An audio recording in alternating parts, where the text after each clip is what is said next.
Hello, and welcome to Sacred Herbalism, the full moon segment of the Elder Tree podcast, where we explore how plants can support us to enter into a sacred relationship with life and the living world.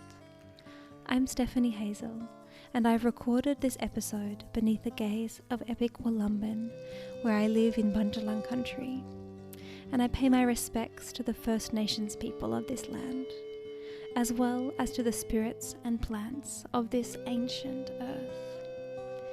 If you love what we do, you can support the Elder Tree mission of putting medicine in the hands of the people by joining our Patreon, where you can access special teachings from our presenters and our interviewees.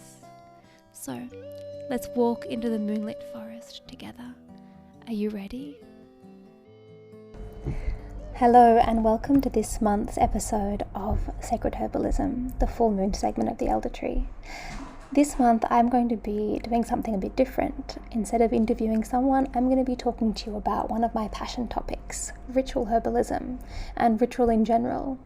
I think a lot about the missing aspect of ritual in modern secular capitalist society. We used to have a lot of rituals in our society. Back in the day, we had rituals based around the harvest, the equinoxes, Samhain, Beltane, the depths of winter and the spring flowers coming out. And then these were largely replaced by Christian and Catholic myths, going to church, Easter, Christmas, and all of the saints' days. And as we moved away from Christianity in the West, we really have failed to replace these with anything meaningful, and I believe there's quite a big void there. I've spoken before about the author and philosopher Francis Weller. He wrote a beautiful book called The Wild Edge of Sorrow. It's really inspired me a lot, that work, and he talks about the gates of grief, and one of the gates of grief are the things we were born expecting but did not receive. And I've spoken about this before on the podcast because it really marked me. I had this sense when I read that of, oh, yes, of course.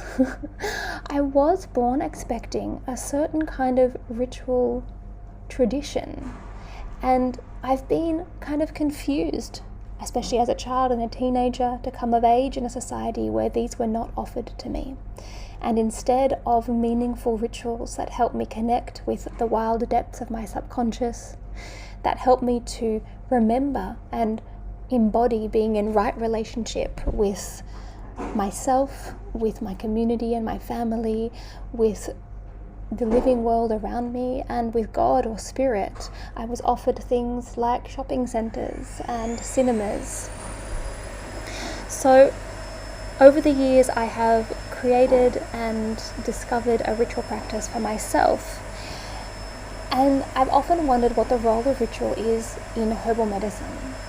Now, many traditions in the past have used ritual as a major part of the healing process. In fact, there's even anthropologists who've written books about the role of ritual in GP clinics and hospitals, and how important things happening in a particular sequence are for us to do the kind of psychosomatic self-healing that's possible when we go into these places of medicine.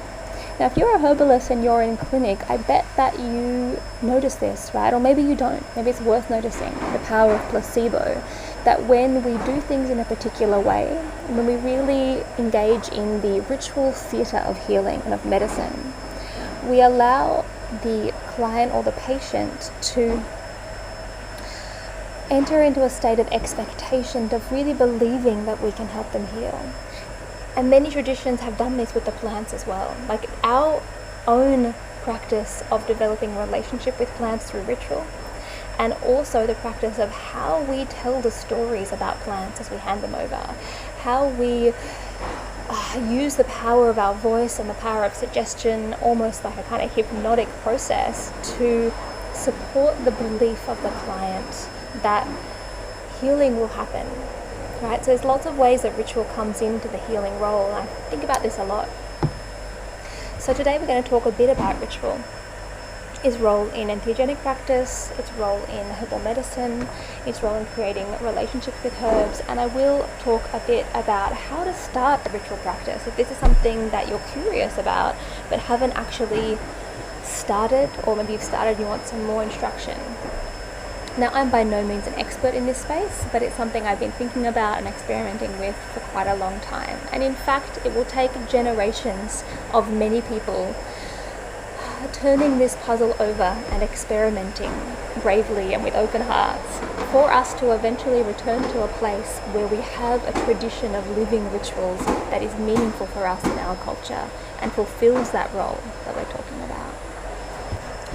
You've probably noticed, but we are in some pretty interesting and difficult times. And for me, these times come back to broken relationships. We have a broken relationship with the living world, which we can see in the climate crisis and the ecological collapse that we're seeing, the heartbreaking ecological disruption. You know, we have toxic and disrupted ecosystems and food chains that are going to become quite problematic in the future. And we have booming rates of chronic disease and cancer as we move towards a less healthy environment that fails to really nurture and thrive and nurture us to thrive. 12 million Australians are currently suffering from chronic disease. And we have a mental health crisis too, which I'm sure you've noticed.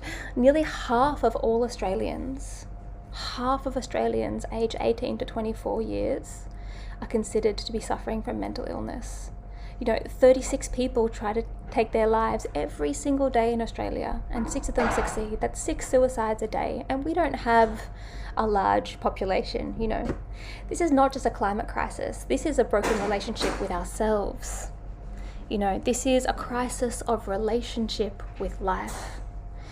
It seems like we've lost our sense of easeful belonging in the world. You know, there's often this story. I have quite a few friends, my goddaughter and the children of friends of mine who are in their late adolescence and their early adulthood. And when I hear them talk about the world, you know, these children who've grown up in alternative kind of communities, more, you're probably like green voting parents, and there's lots of beauty in that, but I hear them talk about humans as though we were these parasites.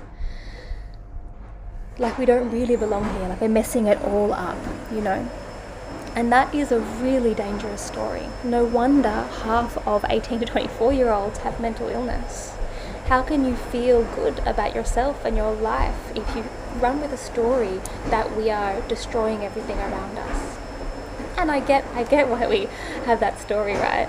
But we're not fundamentally meant to be somewhere else. We are a creature like every creature that lives on the planet, you know.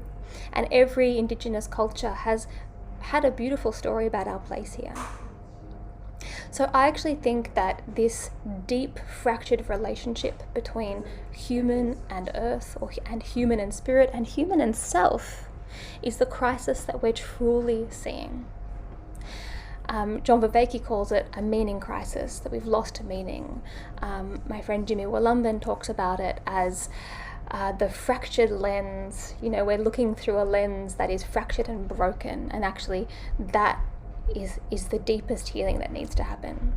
So as healers and herbalists, or people who are passionate about the earth and about these ways of being, I really think we have a duty to look at that broken relationship, this crisis of relationship, head on, to engage with what that means, all the grief of all the things that are happening in the world, and to seek to not only be helping people eat better, get their blood pressure under control, you know, reduce their blood sugars, feel better about their lives, but also be working at that deeper level, because this is the healing that people are really calling out for. And this is the healing that as herbalists, as naturopaths, as clinicians, as counselors, this is the healing that allows our work to be more than just about one individual person, but allows our work to start to ripple out, to be part of the solution of this crisis that we find ourselves in.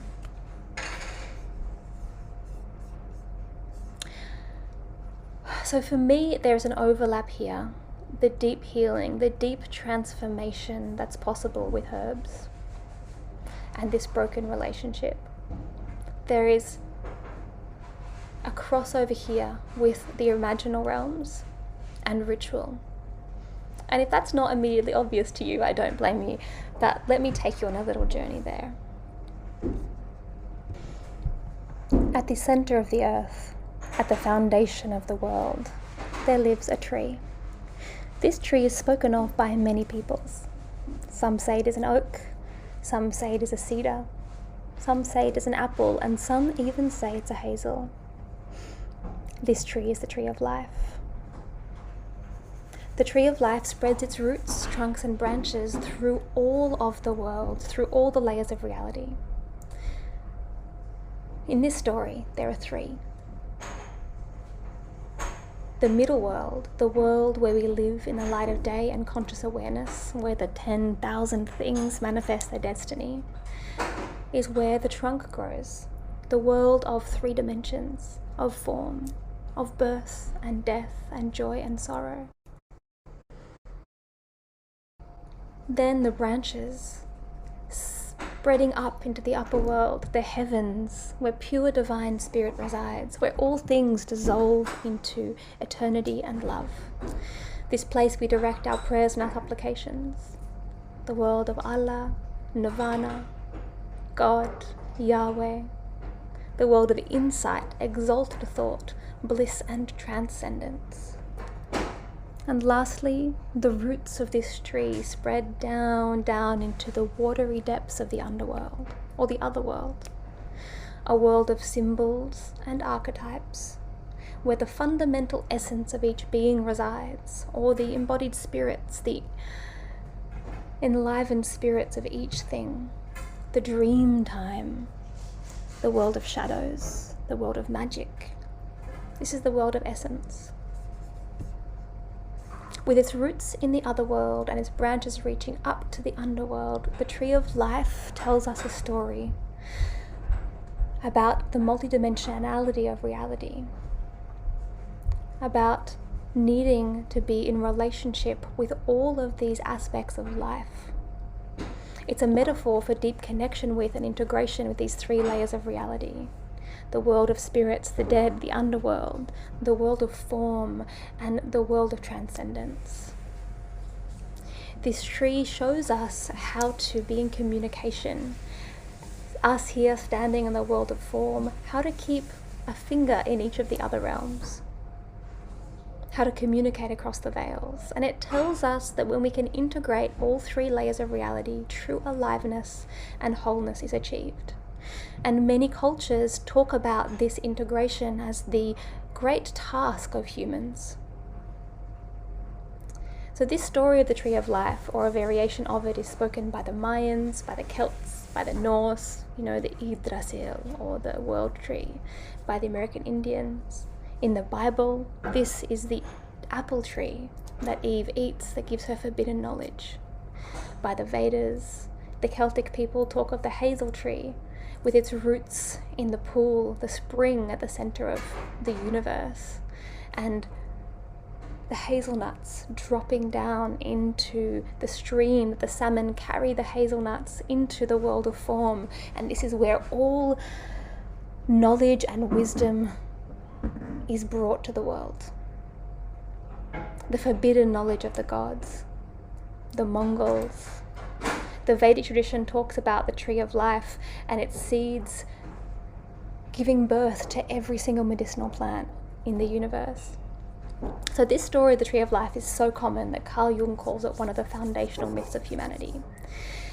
And for me, it's really important because it speaks to the animated and inspirited nature of the earth, of all things of this world. And it tells us that we can't actually achieve wholeness if we stay firmly locked in materialism. And this is really what's happened in the last couple of 100 years in the West. We have locked ourselves into a world where only things that can be measured are real. And we have disconnected from the other ways of being, these timeless, inspirited ways of being. And that has caused us great suffering. It's caused suffering for our own relationship with ourselves, with our communities and our families, and with the greater community of the ecosystems we're part of. So just to say that again, this story of the world tree is so common across all recorded cultures that Carl Jung calls it one of the foundational myths of humanity, right? This story that there are 3 dimensions, or some of them are 9, or some are 12, but they kind of break down to this underworld, the material world, and this world of transcendence, or heart, or soul. This is so common that it's foundational myth of humanity because it reminds us that more than just the material exists. And it reminds us that we must actively seek out relationship with these other realms in order to achieve wholeness, wellness, right? Balance. And I think it's meaningful that it's always a tree. Josh Rai talks about the fact that this tree metaphor also maps up with the shape of our nervous system, the way that our spinal column and all the nerves and neurons in our brain and all of the way that the nerves spread out from the spinal column like roots, that there's this mirroring here. Our nervous system is attuned to all 3 of these dimensions. And for me, it's also important that it's a tree because trees and plants are amazing teachers of relationship. And they're amazing teachers of immanence. So many of the people I've had speak on this podcast have talked about how plants can call us into presence. When we sit with a plant and we allow ourselves to attune to its vibration, we are reminded that there is spirit alive in all things, that every moment is a gateway to the infinity. So as herbalists, how do we cultivate a sense of deep relationship to plants that goes beyond just understanding their matter? Okay, yeah, it's important to know the chemistry. It's interesting to know the chemistry, and it can be relevant, it can be useful to know the chemistry. But this idea that this knowing the matter of a plant will really lead us to having mastery over that plant and understanding its, understanding its entirety. That is a story that I think is really damaging and has come to us through the Enlightenment. So if you want to backtrack a bit into history, so in the late 1700s, in the 18th century, we had a time of European history called the Enlightenment. And we called it the Enlightenment because it came after the Dark Ages of European history, which was a time of the witch hunts, of incredible elimination of knowledge, of really dark time of church oppression in Europe. And from that place, we had the birth of rationalism and a whole bunch of philosophers that became really quite influential. Descartes was one. Who essentially started this idea that the mind and matter is all that exists. So Descartes is famous for saying, "I think, therefore I am." And you would definitely have heard this before. I think, therefore I am.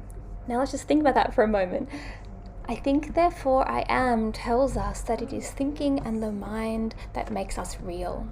And this is where we started seeing the birth of reductionism, the idea that if we cut something up into little pieces, that started off by, dissecting bodies, dissecting plants, to microscopes, etc., all the way down to if we can see the chemistry, if we can see the atoms, if we can see the DNA, then we'll truly understand something.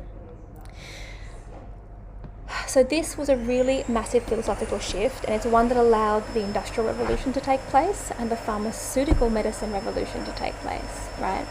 And at the core of this philosophy is a mechanical view of the body and the earth. So as industrialism started, we started to get really interested in machines. And then we started to think about everything around us, the earth like a complicated machine. And you can see that philosophy still kind of playing out. There's all these random bits that just kind of happen to be here, and if we chop them up and move them around to better suit us, we're just improving the machine, And the same thing with the body, this idea that the spleen, doesn't have any impact on the brain, and that if you the heart is a pump, and we hear these kinds of mechanistic metaphors being used. And what's really interesting to me now is that we're kind of in the digital revolution, and so now the body's starting to be spoken about like a computer. You know, it's got to upload a new system, for example. I heard someone say, you know, this part of the brain is like the RAM, and that part of the brain is, you know, like a different kind of memory in the computer. But this mechanical revolution essentially told us that Earth is dead, right? Before that, Earth was kind of this wild thing that was the Garden of Eden. You know, it was like God's creation, and there was an intentionality in it. And this is really different from the ecological view that predated Christianity and that you see in many traditional cultures around the world, including Aboriginal Australia and many Aboriginal Australian cultures. The ecological view of the earth and of society tells us it's all about relationships, that all parts are vital and all parts are interdependent, that life is essentially a co-emergent phenomenon between the bumblebee, the oak tree, and myself, right? So when we have an ecological view of the earth, that's when, you know, Indigenous Australians can say something like, oh, that emu is my grandfather, that rainstorm is my auntie, and really mean it, right?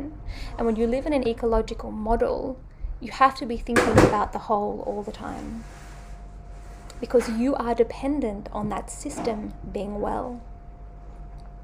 So we're starting to see a re-emergence of this coming not from traditional cultures, but from, you know, modern Western philosophy in systems thinking. And we see people saying that, you know, society operates as a system, or an NGO is like a system. This systems thinking tells us that it's the relationships between things and how the system behaves that is more meaningful than the isolated parts in it.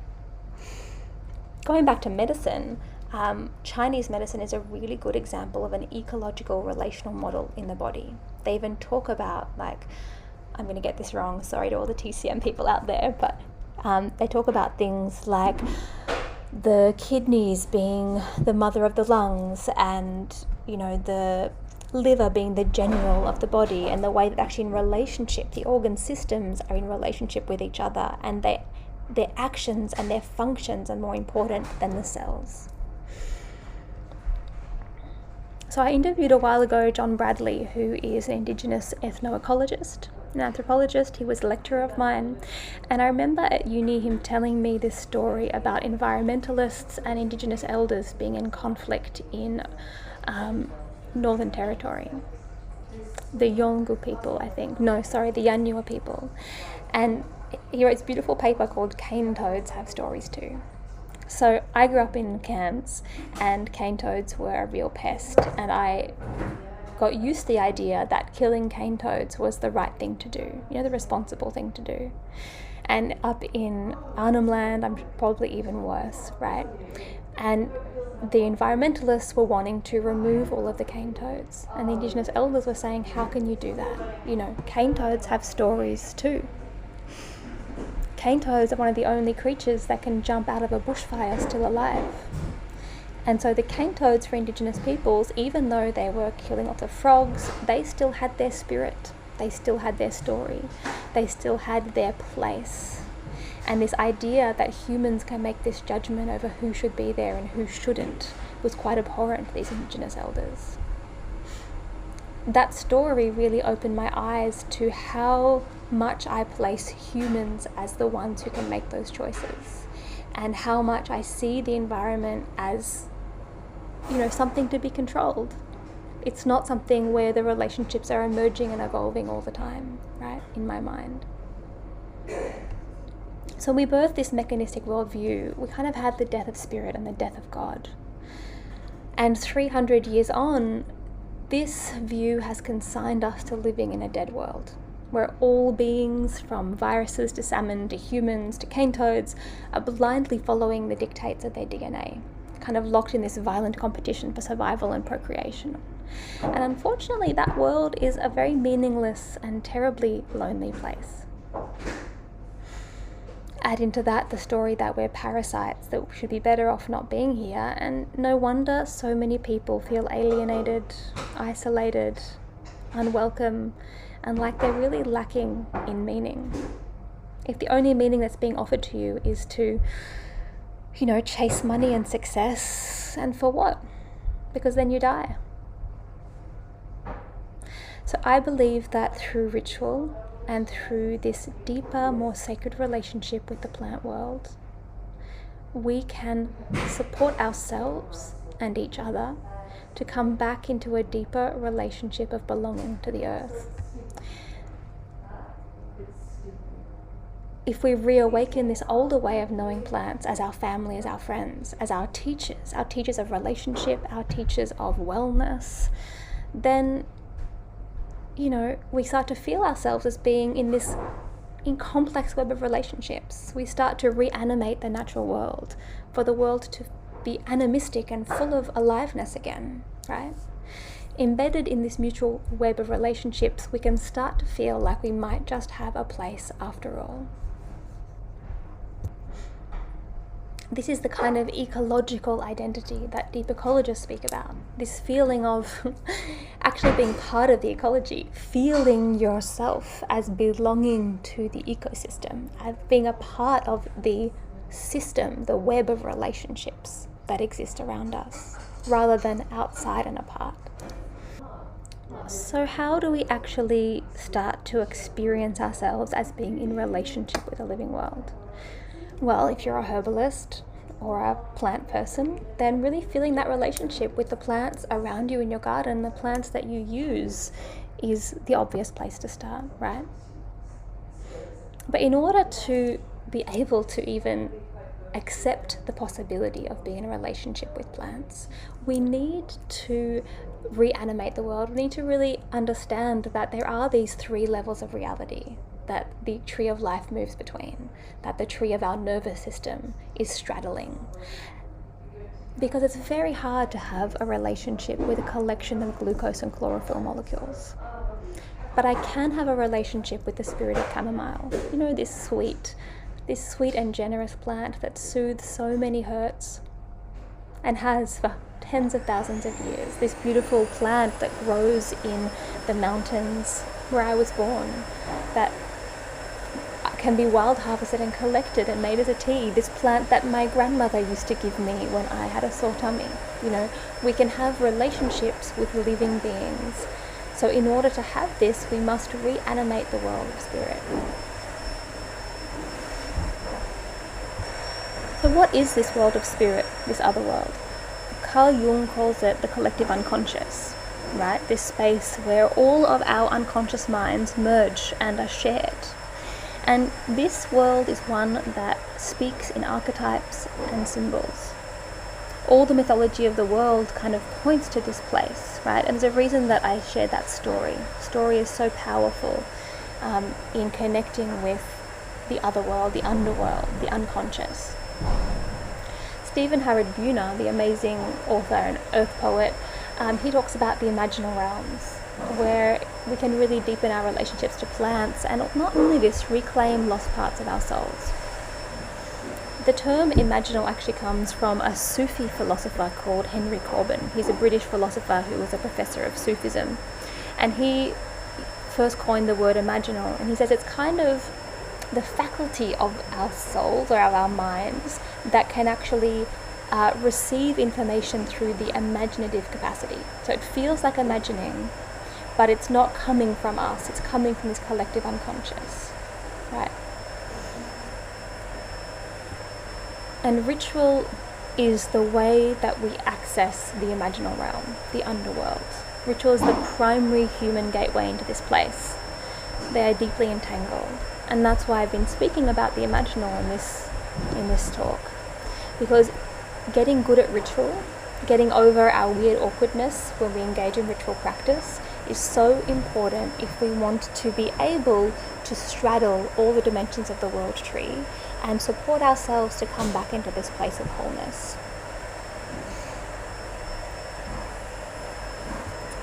So what is ritual anyway? In anthropology, ritual is defined as the intentional performance of a sequence of words, activities, and gestures that mark the transition from an ordinary state of consciousness to the sacred state of consciousness. Right, so here we have basically a set prescribed sequence of words, activities, and gestures that tell our subconscious mind, okay, now is not the time to think about your laundry, now is the time to open your sensory gates and open yourself to communicating with these other places into a non-ordinary state of consciousness. So symbols are really important here. Shared social meaning is really important here. A ritual doesn't work if the words, the gestures, the smells, the sequence is not kind of archetypal for you. If you don't have associations with it, if it doesn't mean anything to you because it comes from a different culture, it won't work nearly as well to get you into an altered state of consciousness. The ritual creates a clear intention and container for us to have an experience outside of the ordinary bound physical world.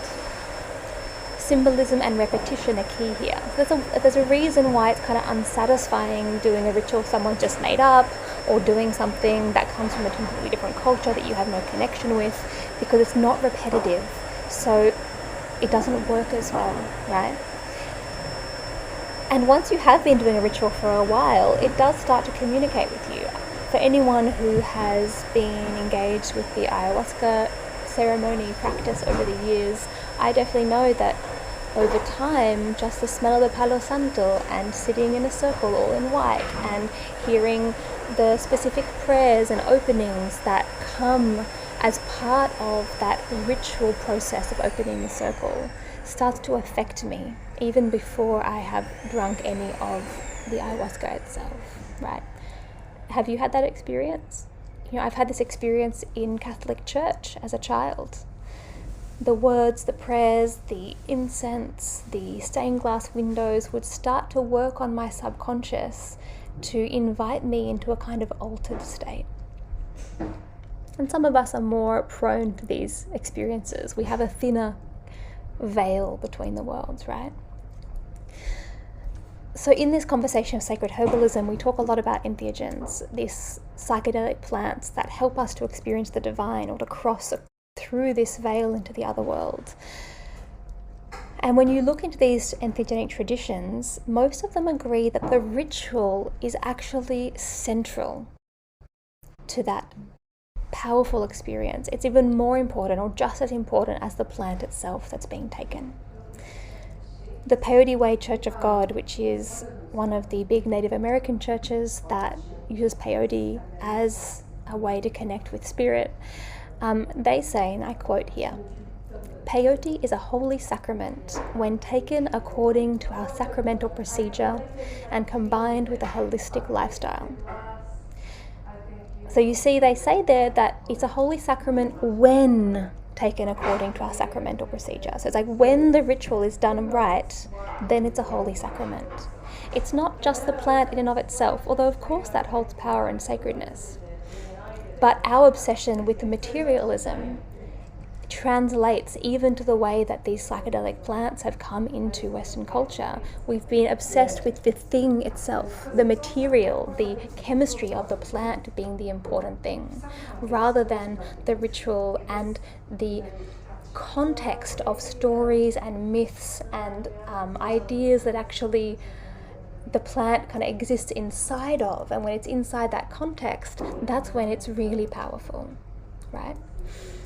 A friend of mine once said, if we're using these plants without the appropriate context and rituals and containers, then we're basically just tourists in the underworld. But ritual can do this for non-psychedelic plants too, and I think this is really important. Psychedelics aren't for everyone, and they're not for everyone either. You don't want to be taking psychedelics all the time. Every time you want to connect with spirit, to have to go on a psychedelic journey, that's really inconvenient. Some anthropologists who studied the Japanese tea ceremony, Girardeau and Anderson, so they explain that the aim of ritual behavior in something like a tea ceremony, quote, is to periodically recover in this lifetime a condition of original wholeness, health, or holiness. So the tea ceremony is when they're using powdered green tea, matcha, in a very specific set of ritual processes, in a special place, a little hut in the a tea hut in the garden, and it's always set up in a very particular way. And they say here that the aim of the ritual is to periodically recover a condition of original wholeness, health, and holiness. Now, you could say this is the aim of all herbalism, right? Of all psychotherapy, of so many of the things that we do, is aimed towards recovering a sense of wholeness, health, and holiness, even for just a moment. And I would say that this desire is also what spurs many people towards the use of entheogens, right? So I'm arguing here that the ritual is something that we need to do on a regular basis in order to touch this sense of wholeness, to touch this sense of integration of all layers of the world tree. Okay, so if you're with me so far, and you may not be, that's totally fine. If you're with me so far, we've talked about these 3 layers of reality, or these multiple worlds, and how being in touch with all of these worlds is actually a really important part of being a whole and thriving human. Yeah. And how being stuck in this middle world of form has led us to this really disconnected place where we are in a crisis of relationship with ourselves, with each other, with the earth, with spirit. Yeah. And one of the ways that we can start to repair this is start to build relationships with plants, and we can do this using ritual. So how do we actually start to do this? So if you want to bring more ritual into your life, then there are 3 main kinds of ritual that I personally engage with, and I think are relevant for us as a modern herbalist and earth lover. Firstly, we have the gratitude or honoring rituals, then the timekeeping rituals, and entheogenic or transcendent rituals. There are 3 different kinds of rituals, and they have different purposes. And the gratitude and honoring rituals are really the easiest type to do. So if you're harvesting plants in your garden, or for medicine, wild harvesting, giving thanks, giving offerings, offering a song, offering gratitude to that plant, naming what we're grateful for, it's the simplest way to be. So when you're harvesting something from your garden, just stopping for a moment, kneeling on the ground and offering words of gratitude and offering a song or just your attention for a moment. It can be that simple. And this starts to bring reciprocity into the relationship between humans and plants. Same when we're making medicine, or when we're taking medicine. So this is what the Japanese tea ceremony is, right? It's like honoring this tea plant. That's such an important part of Japanese culture. Taking a moment of silence and stillness and slowness. If you've ever been in a tea ceremony, it's incredibly slow and so silent, so everyone's attention is just completely on the server and the way they're pouring the tea, the way they're stirring the tea, the way that they tap the whisk 3 times at just the right angle in the bowl. They pass the bowl with incredible grace. And this slowness and stillness brings this quality of attention and reverence and gratitude through really strongly. And we can also do gratitude or honoring rituals for the elements, earth, fire, water, air, spirit, or the aspects of life, Mother Gaia, the moon, the rain, the sun. In many ways, this is what the Sunday church was about, giving thanks to God, and also grace. When we sit down to a meal and we say grace, whether we say grace in a Christian way, I think my grandmother used to say, "For what we are about to receive, Lord, make us truly grateful." That's simple. All of my Steiner friends, their children have amazing little songs giving thanks for the earth, for the garden. And when we do these again and again, they become a ritual, and they remind us that we should be grateful. They remind us to connect with that place of reverence. I do a version of this honoring ritual most Sundays. I lay an altar, use special incense, a nice candle. I might put a herb or a tincture that I'm working with at that time on the altar, and just with my family, give thanks to the different elements, honor the way that water moves in my body, in my emotions, honor the way that fire sparks my cells, that provides the life on the planet and the warmth and the electricity and the ability to cook our food, and so on. And I think it's really nice to do this when we are meeting a new plant, if we are wanting to go deeper in our relationship with a particular medicine, to brew a tea and do a kind of tea ceremony. Light a candle, light some incense, do something that feels sacred to you, and just sit with the herbal tea and just pay attention. Thank the plant and taste the tea and feel it moving through your body. It can be this simple. So the second category are timekeeping rituals. This is where we have the solstices, the equinoxes, full moon rituals, the agricultural festivals that come to us through the Celtic pagan tradition, Samhain, Beltane, Easter, Even Christmas is a timekeeping ritual. In fact, it's one of the few rituals that we have. If you're not Christian, then you don't relate to Christmas as a holy festival and the birth of Jesus, etc. But it's still a ritual you engage in with your family that allows you to come together with the important people in your life, and you do specific things, you do the exact same meals and the same order and the presents, and we do this on Christmas morning, and every family have their own little set of Christmas rituals. This is a time-keeping ritual. It allows us to keep time with the earth, and ideally they're based on observation. I'm really inspired by the kind of pagan Celtic Sabbaths and have celebrated some of them throughout my life, adult life, over time. And I'm in a conversation with my partner at the moment. He brought up the fact that, a harvest festival isn't that relevant to us because we don't live in that way. Our lives aren't bound up in the same way with the first harvest. We have food all year round. And so we're in a process now of actually trying to start with observation. So at the autumn equinox, which was last night, what's happening in this earth, this place that I live?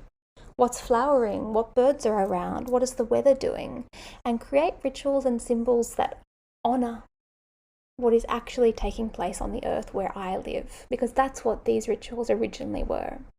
A way to keep time with the ecosystem that you live in, with the movement of the earth around the sun, and with our families and communities, to come back at the same moment every year and reconnect in with the non-ordinary. If you grow herbs, you might have, particular times of the year that certain herbs should be gathered, or that certain fruits are fruiting, right? And so doing rituals, symbolic action, making an orange cake for winter solstice, if you are up here in the Northern Rivers when there's so many oranges, yeah? All of these Christmas traditions that we have, most of them come from it being deep winter. Roast turkey, roast vegetables, pine trees. This is all things that remind people to pay attention to the place that they live. Deep winter in Europe, which is no longer the place that we are in Australia for Christmas. So if you want to do these rituals, then start by getting a notebook and just making note of what's happening at winter solstice, at autumn equinox, what's happening, in the beginning of spring, what happens around you, and how do you create a ritual honoring the life that is around you in that time. And the third kind of ritual is a transcendent ritual or an entheogenic ritual. These are rituals of catharsis. They're a kind of psychosomatic processing that happens in so many cultures. So whether these are with entheogens or without, and if they're not with entheogens, they're usually with like trance and drumming and dancing. Aboriginal Australia is a great example of that. When I was a kid, my mum took me to Laura Festival, which is a dance and music Indigenous festival far north Queensland. I think I was 8 when we went, and I was super lucky. There were probably like 5 other white people there, and got to witness this incredible power of the dance and the didgeridoo and the clapsticks and just the intensity of dance that was happening. People all dressed up and becoming the brolga, becoming the snake, as a way of honouring all the other beings that live in this place. Right, as a way of entering the non-ordinary consciousness that allows the everyday life of, you know, the fight with my girlfriend and don't have enough money for my car that needs rego next week, right? To get out of that place and touch the dream time, the unconscious world, the other world, which is so important for us humans to be healthy. So if you're wanting to do these kinds of rituals, and I think that we actually need them at least once a year. It could be at a doof, it could be at a trance festival, it could be, you know, in an ayahuasca ceremony, or it could just be you sitting, doing a vision quest, sitting on the land for 3 days with no food and no water. You will stop thinking about your shopping list and start thinking about the nature of life, death, and spirit. So yeah, they're the 3 kinds of rituals I work with: gratitude or reverence rituals, timekeeping rituals, and transcendental or entheogenic rituals. And if you are engaging in entheogenic practice, I do think it's really important to make sure the ritual is as intact as you can make it. And so this brings us to a really interesting question: the difference between creating a ritual, which to be fair is a little cringy, right? You kind of feel like you're a kid dressing up in your mum's high heels and lipstick. It's a bit ridiculous, but unfortunately we have to start somewhere.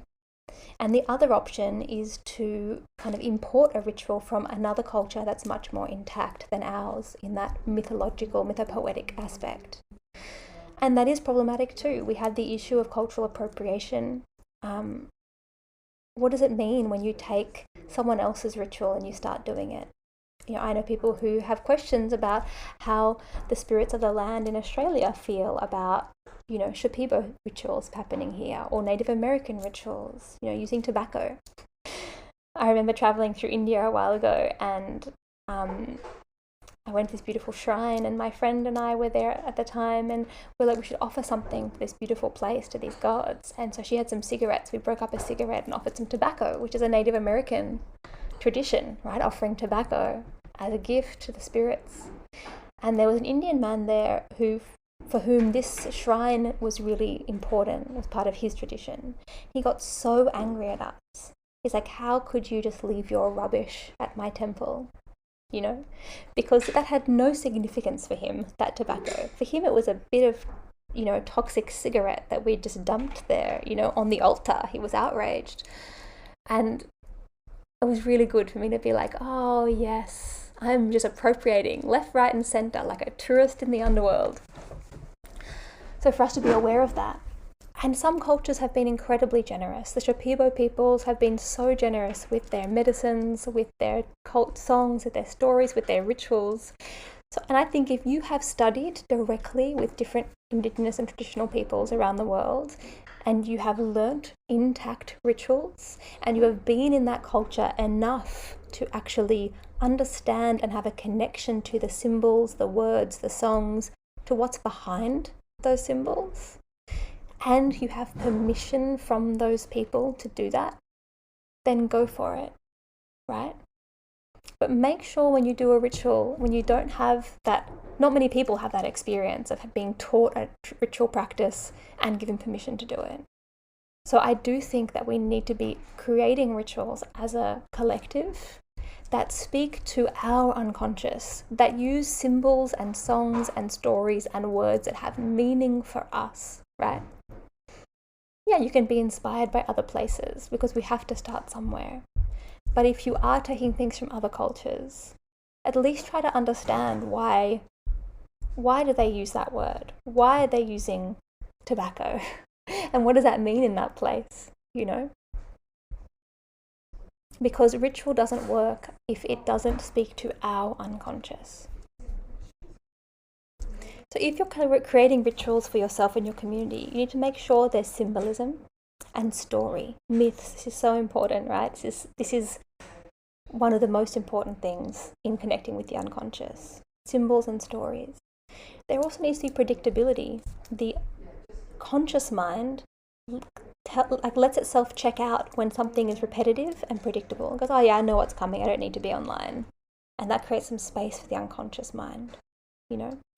And repetition.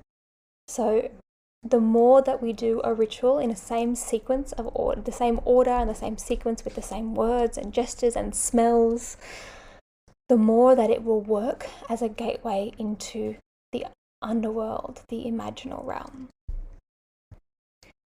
And if you are a herbalist or a plant person, which if you're listening to this podcast, I imagine you are, using plants are rich with symbol, and knowing the stories of the plants. When you hand over Tulsi to a client who has brain fog and anxiety, talk about Tulsi being this sacred plant, sacred to Lakshmi, that Tulsi being this amazing teacher of sacred space within. Talk about Tulsi, the way that people offer honey and milk to Tulsi every day. Hundreds of thousands of people in India are honoring this plant daily, and what that means. Hand over a plant with myth, with story, and create an invitation for them to actually sit with that plant with that awareness, right? Almost like a mantra. Give people a mantra when they're using their herb. Work with someone for a mantra that relates to what they need to have healed, and that relates to that plant's essence as well. As herbalists and healers, we have this special role of being a conduit between the human world and the plant world. We have the opportunity and the invitation to really learn deeply from the plants as teachers, learn from them about relationship, about gratitude, about generosity, about spirit and immanence, and share this with the people in our lives. Heal this in ourselves and then offer that to our clients, because people aren't just there for their cholesterol. They're there because something much deeper hurts. Yeah.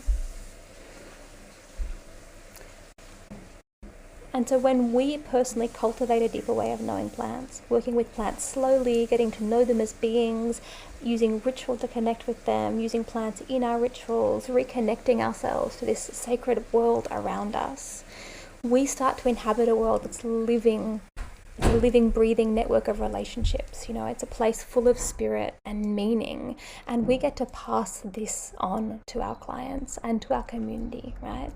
And this means we need to be brave enough to stand up and challenge the worldview that separated body and soul and human from nature, that said that only the mind can know, that only science is real, that the earth is dead.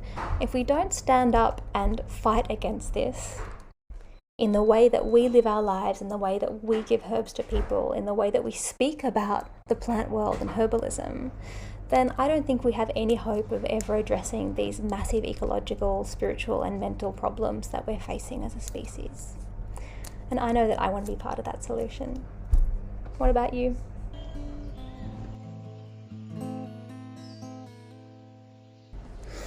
Hey, thanks so much for getting all the way through that long episode of me talking to myself. I hope that it was coherent and enjoyable for you. I just want to let you know that Twiggy and I are both presenting at the upcoming Wise Women's Gathering that's happening a few hours out of Sydney on the third weekend in May.